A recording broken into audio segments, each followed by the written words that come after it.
Welcome back to our Hinduism 101 series. What is religion? What kind of religion is Sanatana Dharma? Why are there so many gods? Why idols? Let's listen in to get clear answers to the questions we have not been able to fully understand or explain. And you don't know about that person. What do? You make something up, no? He looks like that. His parents are like this. In Vedanta, we call this avarna and vikshepa. When you don't know, you make up. When you have non-apprehension, there is misapprehension. This could characterize our relationship with Sanatana Dharma. Our whole life. We don't know the details of Sanatana Dharma, so we make them up and go about living like that. Our course is about vidya, clarity, details. So there's no I don't know, so there's no I make up. The first half of our course flowed in following Sanatana Dharma. And I gave you a structure. Shishya, Sadguru, Shastra, Bhagwan, Brahman. I gave you a reference in terms of Sri Rama Gita and Panchavati, the 5 faiths that one needs to have. I'm going to give you another structure, another reminder. The foundation of Sanatana Dharma is, and this comes from the Mahabharata, from Bhagavad Gita. I shared this in Meaningful Mornings as divinity, validity. Now you will hear this in more detail. This is the 3rd adhyaya, or chapter 3, the 14th and 15th shlokas, verse 14, 15, for your own reference. Annad bhavanti bhutani parjanyad anna sambhavaha yajnad bhavati parjanyaha yajna karma samudbhavaha.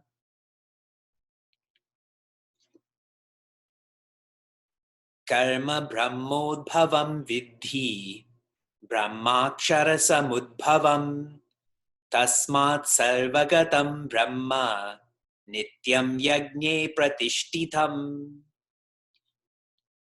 For the sake of being brief, this is the wheel of life. At the top is Brahman.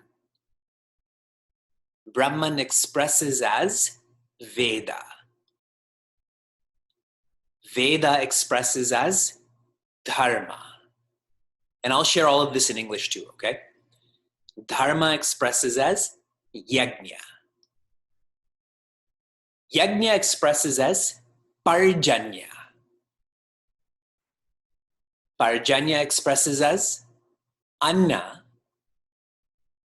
And Anna expresses as Bhuta. From the top to the bottom, or the beginning of the wheel to the end of the wheel. Now let's go backwards in English.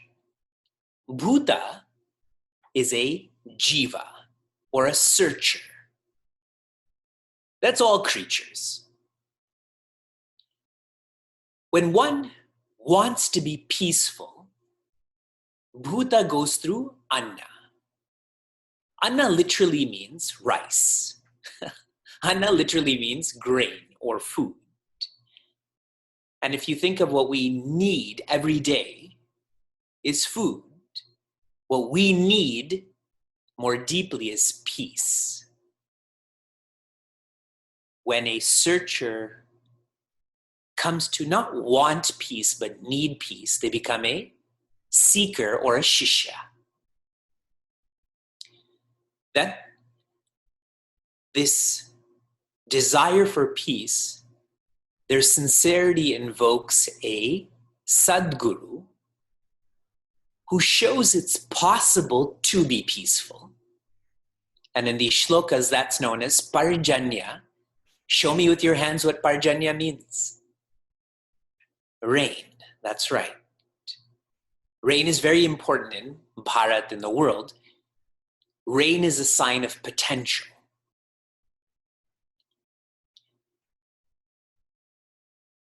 Now the Sadguru gives us a path, and that path is yajna, be dedicated.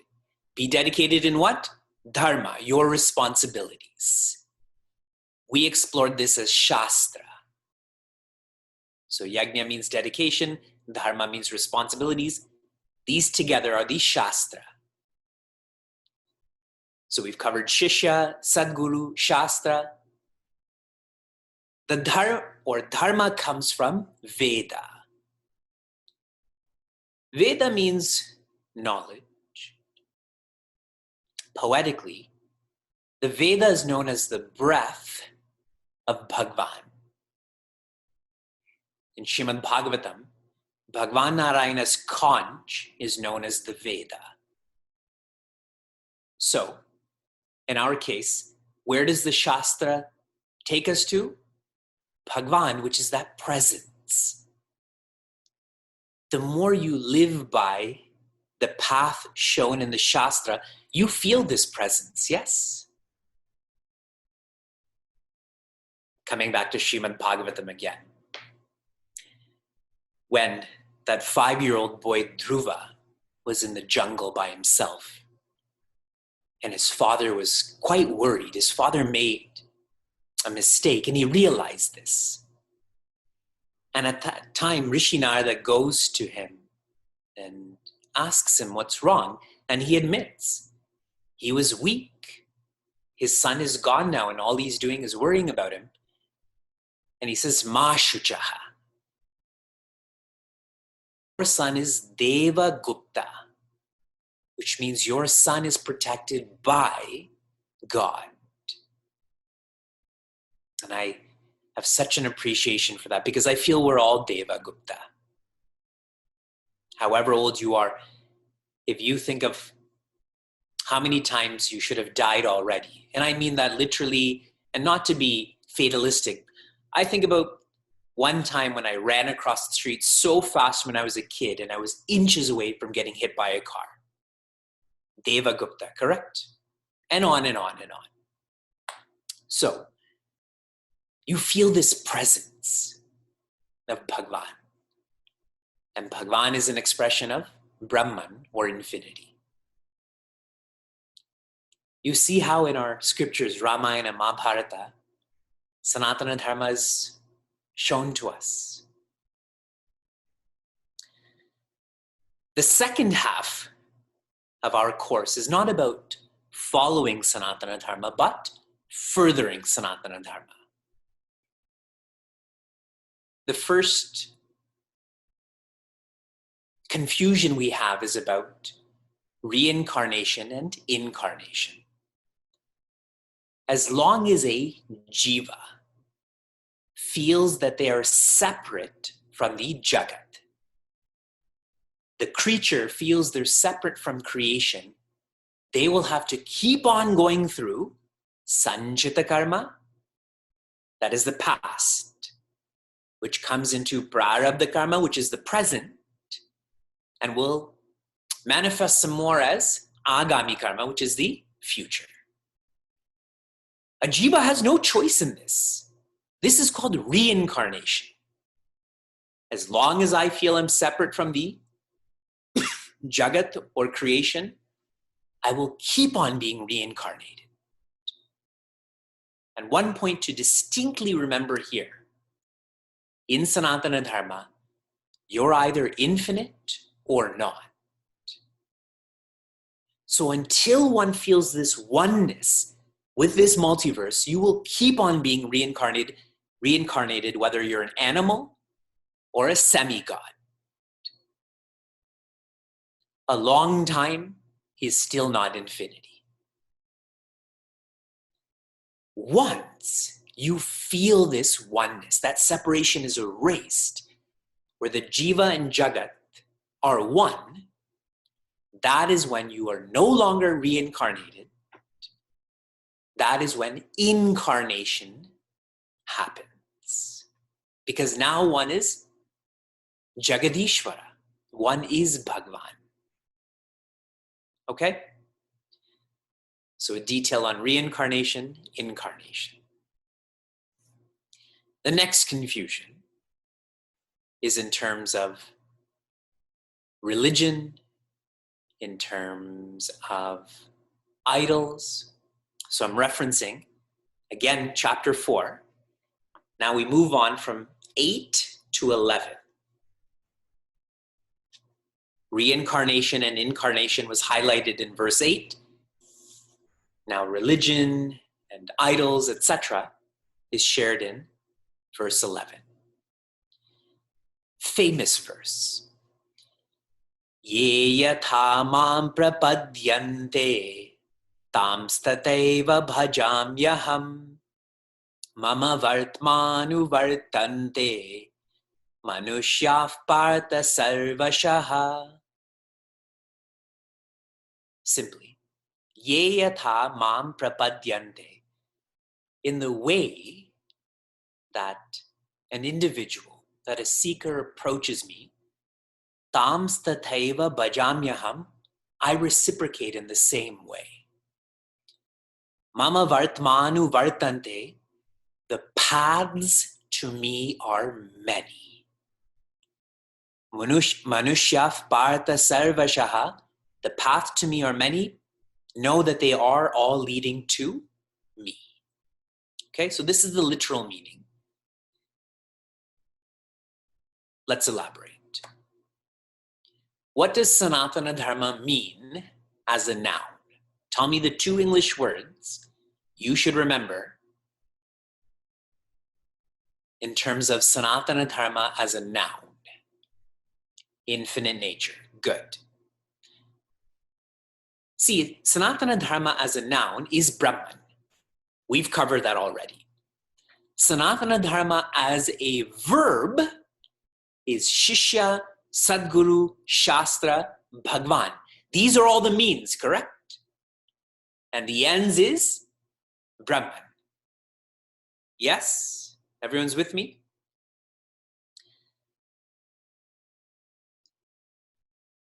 The word religion, as I mentioned, means to go home. In a more technical sense, it's to know thyself. Now, Bhagavan Krishna is saying the same thing, and please don't get lost in the name Bhagavan Krishna or the form of the one who's teaching Bhagavad Gita. Think Brahman here. Okay? There are many, many, many ways to go home, even for you, correct? There's not just one way to go home. And to know thyself, who are you? You are infinite. Religion is the most intimate, the most personal subject. The most intimate, the most personal path. And wrongly, people fight more over religion than politics, correct? Wrongly. And that shows that politics is not as close to them as religion. Sanatana Dharma is not an organized religion. This is an organic religion, and I hope I've tried to communicate the subtlety of this through this verse and all in general. If you need peace, then you become part of the flow of Sanatana Dharma. See, there's no conversion here. How can I convert you to need peace? Correct? This is not organized. This is organic. This is not a conversion. This is choice-based. Undoubtedly, there are organizations within Sanatana Dharma, like Chinmay Mission, as an example. But those are different. Yes. If an organization has an agenda, that doesn't mean that's the agenda of Sanatana Dharma. Sanatana Dharma is simply the verb takes you to the noun, period. That's simple. Swami Chinmayananda has shared, the ends of every religion is self-mastery. Yet the means of every religion is different, as in self-development is different in each. So every religion, how self-development happens is different, but the ends, that is self-mastery, is the same in every religion. The means and ends in Sanatana Dharma, this is in an academic sense known as monotheistic polytheism. Monotheistic polytheism. And this is important to know, because lots of people will come to you and say, how come you have so many gods? Do you know how many we have? There's actually a number that is given. Anyone want to take a guess?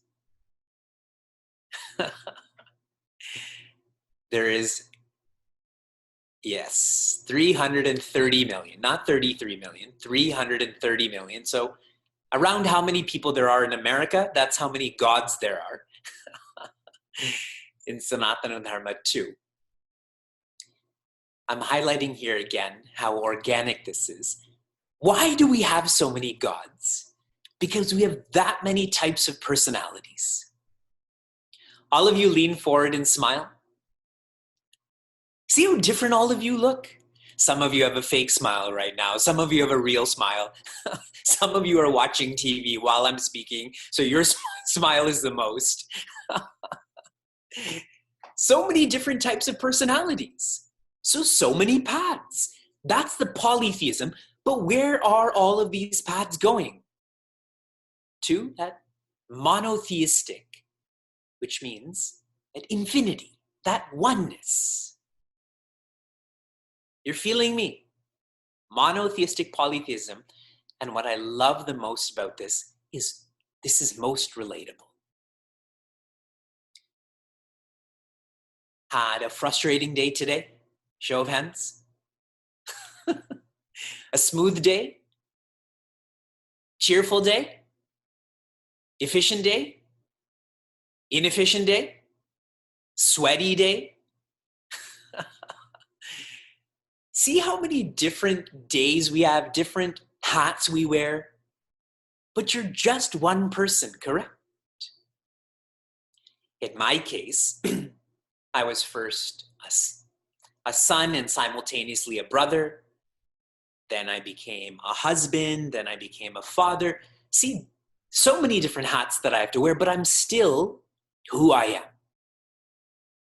And that's how we relate to Bhagwan and Brahman too. The polytheism leads to that monotheism. Monotheistic polytheism. So coming back before I get into my last point, the second confusion that's being highlighted is religion in general, specifically society's claims about organized religion has this agenda. And then if this is religion, what are the means in this religion? Sanatana Dharma is organic, not organized. And in terms of means, any means that is leading you to oneness is a means. Like Raja Yoga, like Karma Yoga, now Jnana Yoga, correct? Last point, and this is specifically in terms of another confusion and another negativity that's inflicted upon Sanatana Dharma is being an idol worshiper. When Raja Parikshita asks Rishi Shuka, what should a dying man do? And the generality of this question is, what should every human do? And his response is, Satyam Param Dhimahi. Contemplate on the infinite, because that's who you are.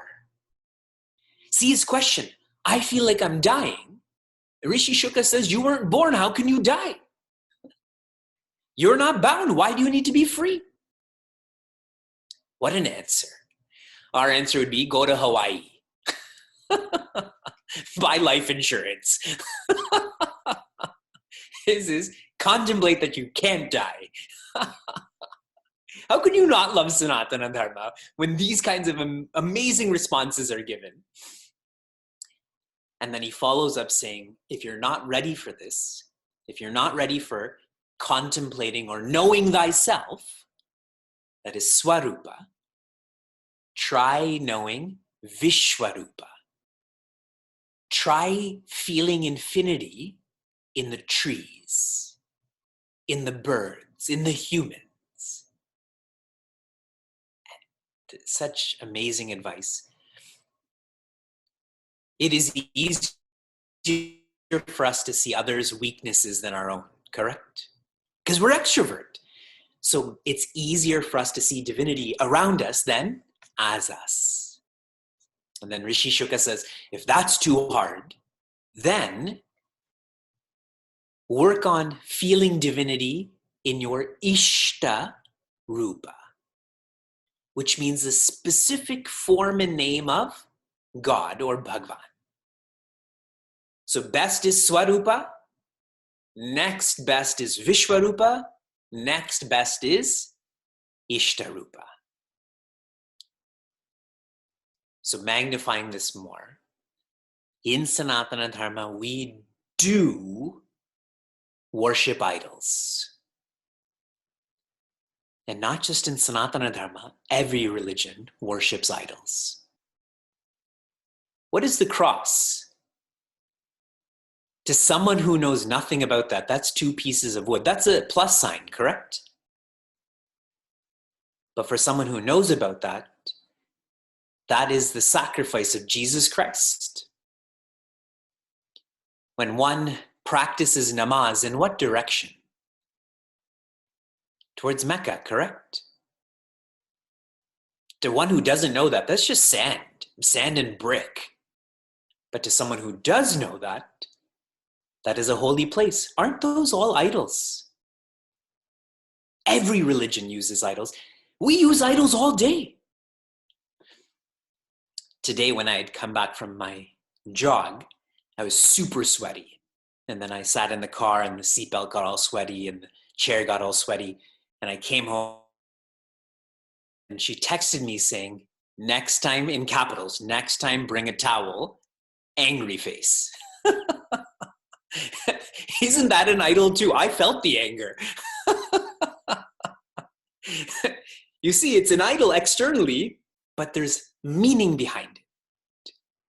The ideal behind the Om symbol. The ideal behind that angry emoticon. Yes? This makes me very happy to share this because we're just not in denial of it. We do use idols, but so does every religion. So does everyone. Your wedding ring, if you're married, is an idol too. Just another example. At my parents' house, I don't know why they have this, but you know those Mardi Gras necklaces, those really shiny bead ones? So Vyasa keeps putting them on him and says, I'm so beautiful now. So I said, Vyasa, here's what we're going to do. You put one on me and I'm going to put one on you and we're going to get married. And so we did it and we got married and he was telling my parents, we got married. See, it's just an idol. Yes.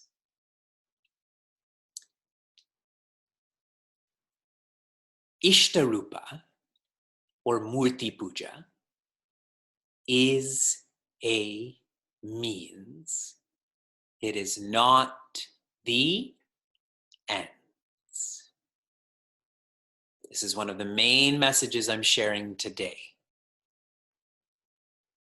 This Murti Puja, feeling divinity in a specific form and name, that has to evolve to feeling that same divinity in your madhyama, in your center.